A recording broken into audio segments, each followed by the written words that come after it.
इस मूवी में जो जंगल हमें दिखाया जा रहा है वो बहुत ही मिस्टीरियस है। वहाँ कुछ चीजें ऐसी छुपी हैं जिन्हें बहुत से लोग ढूंढना चाहते हैं, पर ये इतना भी आसान काम नहीं है। अब मूवी का स्टार्ट एक ऐसे आदमी को दिखाते हुए होता है जो इसी अमेज़न जंगल में वो एंशिएंट चीज ढूंढने आया था। उसके साथ उसकी पूरी टीम थी और इसका नाम था एक्वायर। जिस चीज को ये लोग ढूंढ रहे थे उसे टीयर्स ऑफ द मून के नाम से जाना जाता था। अब एक्वायर और उसकी टीम जंगल में वो चीज ढूंढने लगते हैं, लेकिन तभी जंगल में जान आ जाती है और वो उन सब पर हमला कर देता है। उन्हें जोर जोर से हिलाने लगता है और उठा कर फेंकता है, जिसके बाद एक्वायर और उसकी टीम की हालत बहुत बुरी हो जाती है। अब वहाँ से कुछ जंगली लोग गुजरते हैं जो इनकी ऐसी हालत देखकर इनके पास आते हैं। एक्वायर इनसे रिक्वेस्ट करता है कि इन लोगों को हील किया जाए, जिंदगी दी जाए, और अब कबीले के लोग इनको हील करते हैं। लेकिन एक्वायर बहुत ही बुरा इंसान होता है। उसके दिल में इनको शुक्रिया कहने की बजाय अभी भी उसी एंशिएंट चीज यानी टीयर्स ऑफ द मून का ख्याल होता है। एक्वायर जानता था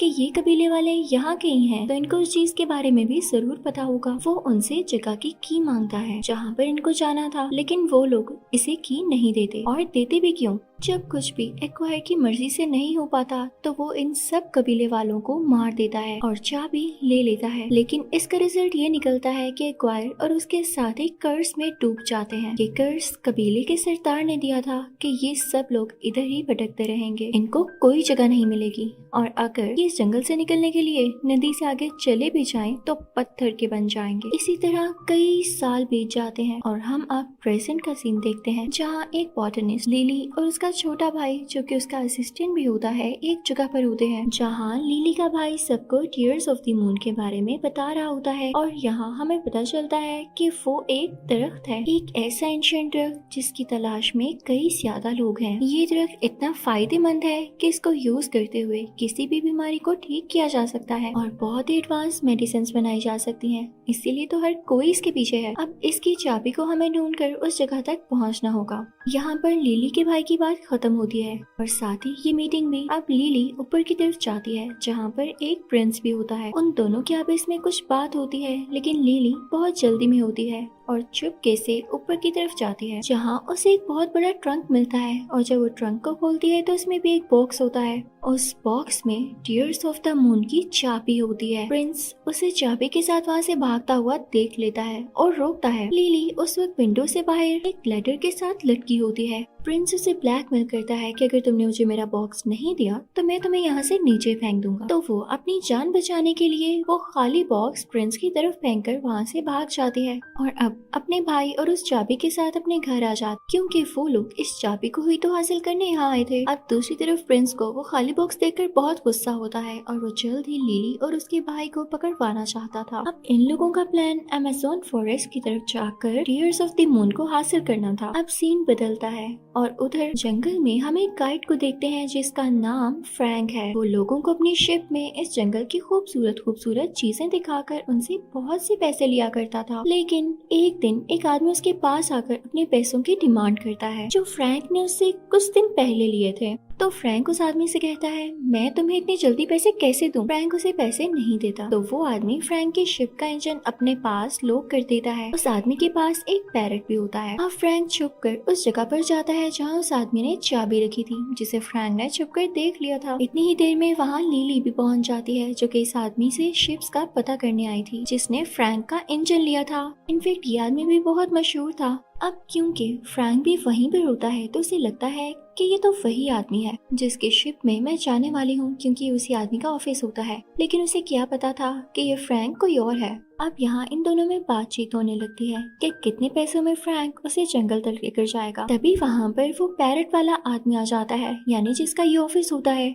अब सच जानकर लिली को गुस्सा आ जाता है और वो फ्रैंक के शिप में जाने से इनकार कर देती है। इसी दौरान फ्रैंक उसके गले में टीयर्स ऑफ द मून की देख लेता है। तो अब तो वो लिली को जाने देने वाला था ही नहीं, इसलिए वो बहुत कोशिश करता है कि लिली उसी के साथ ट्रेवल करे। वो उसे इवन ये भी कहता है कि मैं तुमसे रेंट बहुत ज्यादा कम लूंगा, फायदे में रहोगी। लेकिन लिली नहीं मानती। नेचर का करना ये होता है कि वहाँ पर एक शेर आ जाता है, एक जैगुआर। सब लोग उसे डर के भाग, जबकि फ्रैंक उसे बहादुरी से वहाँ से बाहर भेज देता है। लिली ये सब अपनी आंखों से देख के बहुत इम्प्रेस होती है। और अब डिसाइड करती है कि मैं ऐसे ही गाइड के साथ जाऊंगी जो कि ब्रेव और किसी से न डरता हो। फ्रैंक भी अपना इंजन ले चुका था, इसलिए वो लोग निकल पड़ते हैं। लेकिन अभी जहाज चला नहीं था कि कुछ लोग आके लिली को पीछे से पकड़ते हैं और धक्का देते हुए एक केज में बंद कर देते हैं और फिर उस केज को भी कवर कर देते हैं। लेकिन लिली बहुत चालाक होती है, इसलिए वो केज का ताला खोल देती है और उन सब आदमियों को किक्स मारते हुए और उनके फेस को भी कवर करके उनका सर केज के साथ मारती है और अब यहाँ से भाग जाती है। इनफैक्ट ये प्रिंस के ही भेजे गए लोग थे जो लिली से वो की लेना चाहते थे। अब लिली किसी ऊंची जगह पर से होते हुए जाने लगती है लेकिन गिर जाती है। तभी वहाँ पर फ्रैंक भी पहुँच चुका होता है और उसे जमीन से उठने में उसकी मदद करता है। वो उसे साथ चलने का कहते हुए पानी में कूद जाता है, लेकिन लिली ड्राई यानी खुश्क रास्ते से रस्सी की मदद से शिप तक आती है क्योंकि उसे तैरना नहीं आता था और वो पानी से भी डरती थी। अब प्रिंस लिली का पीछा करते करते यहाँ तक भी आ चुका था। ये शिप पर जिसमें लिली होती है उस पर फायरिंग शुरू कर देता है। वो अपनी सबमरीन में बैठा होता है और वहाँ से ही वो फ्रैंक के शिप पर शूट कर रहा था, लेकिन फ्रैंक अपने जहाज को मूव करते हुए उसकी गोलियों से खुद को और अपने शिप को बचाता है। प्रिंस अपने शिप में से 2 टॉर्पीडोज भी निकालता है, लेकिन तभी फ्रैंक अपने शिप को तेजी से मूव करता है और टॉर्पीडो से हिट नहीं कर पाता। इसका रिजल्ट ये निकलता है कि प्रिंस की अपनी सबमरीन वहाँ पर स्टक हो जाती है। अब ये लोग अपने सफर के लिए आगे निकल पड़ते हैं, लेकिन रात होते ही अपनी शिप को एक जगह पर स्टे करवाते हैं। फ्रैंक लिली और उसके भाई के लिए कुछ फिशेस को पकड़ता है जिसे रात में वो खाते हैं। अब ऊपर फ्रैंक और लिली बैठकर बातें कर रहे होते हैं कि लिली का भाई डरते हुए ऊपर की तरफ आता है और कहता है कि नीचे वही जैगुआर है। तो फ्रैंक उसे कहता है घबराओ नहीं, ये मेरा पेट है। तो ये सुन के लिली को बहुत गुस्सा आता है कि फ्रैंक ने मुझे शिप में बुलाने के लिए जानबूझकर ऐसा किया था। दूसरी तरफ हम उसी प्रिंस को देखते हैं जो कि केव के अंदर एक रस्सी की मदद से जाता है। वहीं पर उसको एक वायर और उसकी टीम दिखाई देती है जो कि उस कर्ज की वजह से पत्थर के बन चुके थे। लेकिन प्रिंस के माइंड में यहाँ पर एक प्लान होता है,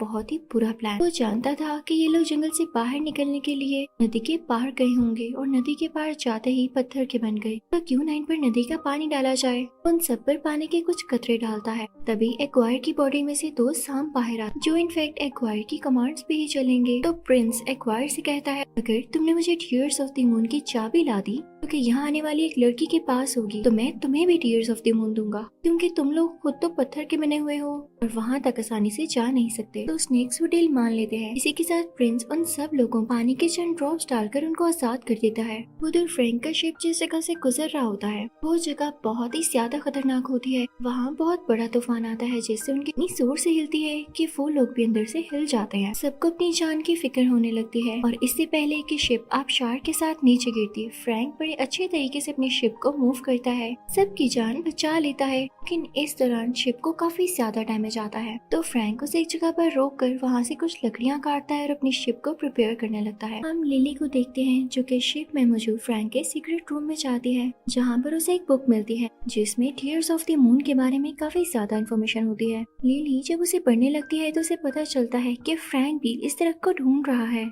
तभी अचानक से वहाँ पर फ्रैंक आ जाता है। तो लिली उसे कहती है अच्छा तो तुम भी टीयर्स ऑफ द मून ढूंढ रहे थे, इसके लिए तुमने हमें यूज किया है ताकि अगर हम उसे ढूंढे तो साथ तुम्हें भी वो मिल जाए। तो फ्रैंक कहता है नहीं ऐसी बात नहीं है, अगर वो मुझे मिलना होता तो कई साल पहले मिल जाता जब से मैं उसे ढूंढ रहा हूँ। तो लिली कहती है लेकिन अब की बार मिल जाएगा क्योंकि मेरे पास उसकी चाबी है। इन्हें शिप के ऊपर किसी चीज की आवाज आती है। जब वो लोग ऊपर जाकर देखते हैं तो वहाँ पर जंगली लोग होते हैं जो उन्हें पकड़ लेते हैं। यहाँ पर फ्रैंक उनकी जुबान में उनसे बात करने लगता है और लिली को ये कहता है कि मैंने इनसे कहा है कि ये लोग मुझे कैद रख सकते हैं क्योंकि तुम्हारा और तुम्हारे भाई का कोई कसूर नहीं, तो ये तुम्हें छोड़ दें। लेकिन जंगली लोग फ्रैंक की कोई बात नहीं मानते और आगे से कुछ बोलने लगते हैं। तो फ्रैंक लिली से कहता है कि ये लोग कह रहे हैं कि हमें टीयर्स ऑफ द मून की चाबी दे तब ये लोग हमें यहाँ से जाने देंगे। लेकिन लिली कहती है कि नहीं हरगिज़ नहीं। और इसी के साथ वो उन जंगली लोगों पर अटैक करने ही वाली होती है। एक नेज़ा उठाती है तभी उन जंगली लोगों की लीडर बोलती है फ्रैंक का प्लान फेल, जिससे लिली को पता चल जाता है कि फ्रैंक ने ये सब ड्रामा किया था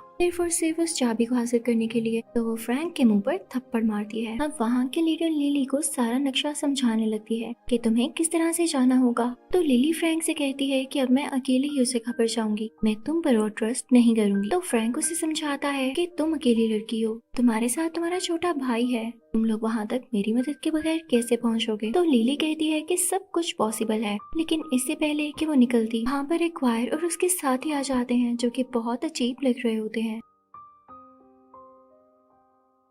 एक्वायर के फेस से वही स्नेक्स बाहर आ रहे होते हैं और उसके साथियों की बॉडी पर भी काफी ज्यादा कीड़े मकोड़े थे। उनके हाथ में नेज़े होते हैं। अब फ्रैंक उनसे लड़ने लगता है। एक्वायर लिली के गले से वो चाबी चुराना चाहता था और कुछ पता नहीं कि वो लिली को मार भी देता। तो एक्वायर लिली को उठाते हुए एक बेल के साथ लटक कर दूसरी जगह पर जाता है और उन सबको मार मार कर नीचे गिराता रहता है। लेकिन एक आदमी लिली से उसकी वो चाबी छीन ही लेता है, दूसरे आदमी को कैच करवाता है। लेकिन अब फ्रैंक एक्वायर के पास जाता है क्योंकि चाबी उसके पास पहुंच चुकी होती है। वो उससे लड़ने लगता है, लेकिन आगे से एक्वायर भी और एक्वायर के स्नेक्स भी फ्रैंक से लड़ाई कर रहे होते हैं। उन दोनों में एक टाइप का कराटे होने लगता है। आखिरकार फ्रैंक एक्वायर से वो चाबी छीन ही लेता है, लेकिन तभी एक्वायर उसके दिल में एक तीर मारता है जिससे फ्रैंक नीचे गिर जाता है और वो चाबी लिली की तरफ उछालता है। लिली उसे पकड़ लेती है और काफी उदास हो जाती है कि इसने इस चाबी की खातिर और हमारी जान बचाने की खातिर अपनी जान की कुर्बानी दे दी। तभी यहाँ पर कबीले की लीडर लिली से कहती है कि अगर तुम नदी के उस पार चली जाओगी, एक्वायर और उसके लोग तुम्हारा पीछा नहीं करेंगे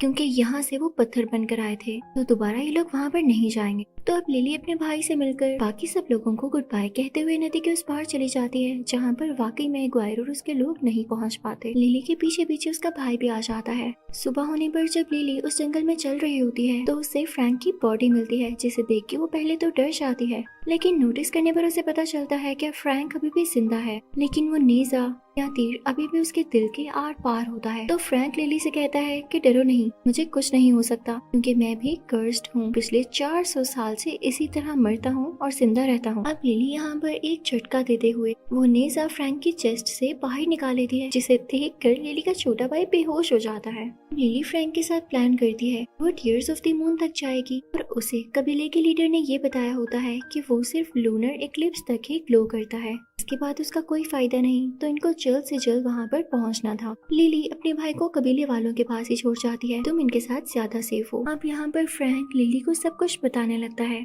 कि मैं भी एक्वायर का ही एक बंदा था, उसकी टीम में से था और हम सब टीयर्स ऑफ द मून को इसलिए ढूंढ रहे थे क्योंकि एक्वायर की बेटी बीमार थी और उसे उस दर्द का फूल चाहिए था। लेकिन जब कबीले वालों ने उसे उस जगह की चाबी नहीं दी तब एक्वायर ने उन सबको मार दिया और तब हमको ये कर्ज मिला था। मैंने ही उन्हें उस नदी के पार किया और कुछ झाड़ियों में फंसा दिया, इससे वो सब लोग पत्थर के बन गए और जबकि मैं अपनी जान बचाता हुआ आज तक जिंदा हूँ। तो प्रिंस को भी कुछ फ्लाइज बता देती हैं कि लिली अब कहाँ जा रही है। तो प्रिंस अपनी सबमरीन लेकर उसका पीछा करने लगता है, लेकिन तभी रास्ते में से कुछ कबीले वाले मिलते हैं जिनके शिप में लिली का भाई होता है और वो उसे सैर पर लेकर जा रहे होते हैं। लेकिन यहाँ पर प्रिंस लिली के भाई को रोक लेता है, अपने पास कैद करते हुए पूछता है कि तुम्हारी बहन कहाँ पर है। लिली का भाई डरते हुए से सब कुछ बता देता है और अब प्रिंस उस तरफ निकलता है, जबकि फ्रैंक और लिली उस जगह पर पहुंच ही चुके थे जिस जगह से वो तरफ बहुत ज्यादा करीब था। फ्रैंक पानी में कूद जाता है, देखता है कि वो दरवाजा जिसको ये चाबी लगने वाली है वो पानी के नीचे ही है। तो वो लिली को आकर समझाता है कि हमें पानी के नीचे जाना होगा, लेकिन लिली डर रही होती है तो फ्रैंक उसे समझाकर अपने साथ नीचे ले जाता है। अब लिली उस दरवाजे को खोलने लगती है, लेकिन उसका पाँव एक पत्थर पर आता है और वो दरवाजा बंद हो जाता है। फ्रैंक बाहर ही होता है, लिली घबरा जाती है, वो बाहर निकलकर ऑक्सीजन भी नहीं ले सकती थी तो फ्रैंक उसे ऑक्सीजन देता है। तभी वहाँ पर कुछ मछलियाँ आती हैं, लेकिन फ्रैंक उनके बीच चला जाता है ताकि वो मछलियाँ लिली पर अटैक न करें। तो इस वजह से लिली को ऑक्सीजन नहीं मिल पाती तो वो बेहोश हो जाती है, लेकिन जल्द ही हिम्मत करते हुए तैरती है, उस दरवाजे को खोल ही देती है, जिससे सारा का सारा पानी उस दरवाजे के अंदर जाने लगता है और वो जगह ड्राई हो जाती है, जिसके बाद फ्रैंक और लिली दोनों ठीक हो जाते हैं। अब इससे पहले कि फ्रैंक और लिली इस दरवाजे के अंदर जाते और उस दरख्त को ढूंढ पाते, यहाँ पर प्रिंस भी अपनी सबमरीन में आ जाता है, उसकी कैद में लिली का भाई भी होता है।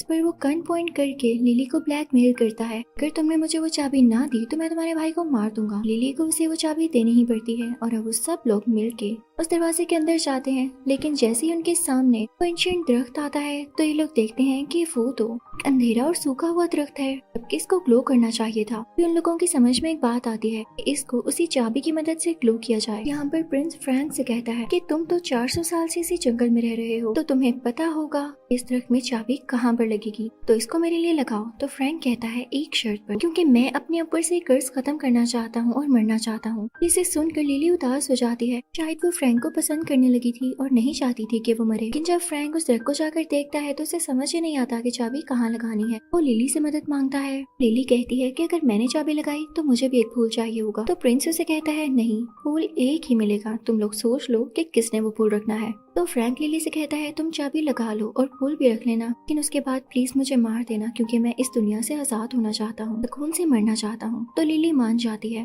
और वो भी चाबी लगाने की ट्राई करती है, लेकिन वो कहीं पर फिक्स ही नहीं हो रही होती। तो तभी उन्हें याद आता है कि कबीले के लीडर ने उन्हें ये बताया था कि इसमें सांप का दिल है। वो उस पत्थर को यानी चाबी को तोड़ते हैं तो उसके अंदर से एक रेड कलर का जेम निकलता है जो कि दिल था। उसे दरख्त में बनी हुई एक जगह पर लगा देते हैं और पूरा दरख्त ग्लो करने लगता है। उस पर पिंक कलर के फ्लावर्स निकलने लगते हैं और ये देख के प्रिंस के मुंह में पानी आ जाता है। इससे पहले कि वो सारे के सारे फूल तोड़ता, फ्रैंक उस प्रिंस के लोगों पर अटैक करने लगता है। फ्रैंक अपना सर उनमें से एक आदमी के सर के साथ जोर से मारता है और अपनी गन से उन सब लोगों के मुंह पर, उनके पेट पर फायर करने लगता है। इसी चीज का फायदा उठाते हुए लिली उस दरख्त के ऊपर चढ़ जाती है। लेकिन यहाँ पर अजीब बात ये थी कि लूनर इक्लिप्स खत्म होने में यानी चांद ग्रहण खत्म होने में सिर्फ 1 मिनट बाकी था। ये 1 मिनट तो लिली को वहाँ चढ़ने में लग जाता है। जैसे ही फूल को तोड़ने वाली होती है तो फूल मुरझाने लगता है और राख बनकर गायब हो जाता है। लेकिन फिर भी लिली उस फूल का एक हिस्सा तोड़ ही लेती है जो कि एक छोटा सा फूल होता है। नीचे से प्रिंस चिल्लाने लगता है ये फूल मुझे दो,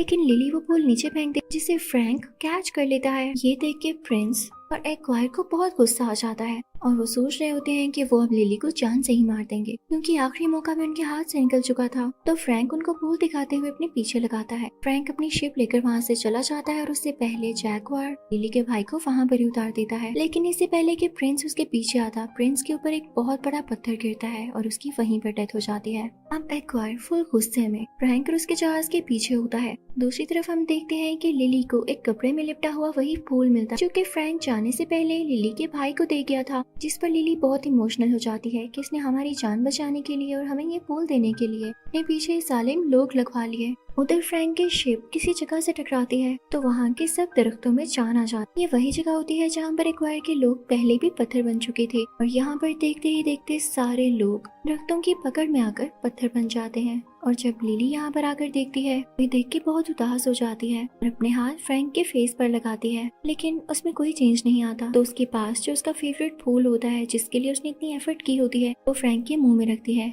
लेकिन वो फूल भी गायब हो जाता है और फ्रैंक दोबारा से ठीक नहीं हो पाता। तो वो काफी होपलेस होकर अपने भाई को लेके यहाँ से जाने लगती है। फ्रैंक का जैकवार भी वहाँ पर बहुत उदास बैठा होता है और कुछ भी बोल नहीं रहा होता। लेकिन जैसे ही लिली और उसका भाई वहाँ से जा रहे होते हैं उन्हें जैकवार की आवाज आती है। तो फौरन से लिली के दिल में एक क्लिक हो कि शायद फ्रैंक में मूवमेंट आई होगी। वो फौरन से जाकर ऊपर देखती है तो वाकई फ्रैंक अब ठीक हो चुका होता है। उसकी बॉडी से अब खून भी आ रहा था। का ये मतलब था कि वो कर्ज से आजाद हो चुका था। लिली उसे गले से लगाती है और उसका छोटा भाई भी बहुत खुश होता है। जैगवार भी साथ होता है और ये चारों खुशी खुशी वहाँ से निकलने लगते हैं। लेकिन तभी इनको दिखता है कि उस दरख्त पर एक और फूल बाकी है। उसे तोड़ते हुए लिली अपनी कंट्री ले आती है। वहाँ जाकर मेडिसिन बनाती है जो कि बहुत फेमस होती है। अब लिली और उसका भाई पूरी दुनिया में माने जाते हैं। मूवी के लास्ट सीन में हम देखते हैं कि लिली फ्रैंक को इस नई दुनिया में रहना सिखा रही होती है, उसे गाड़ी चलाना सिखा रही होती है। साथ ही साथ उनके पीछे फ्रैंक का जैगवार भी बैठा होता है। वो लंदन की रोड्स पर मजा करते और गाड़ी चलाते हुए बहुत एंजॉय कर रहे होते हैं, जिसके साथ ये मूवी यहीं पर एंड होती है। आई होप आपको ये मूवी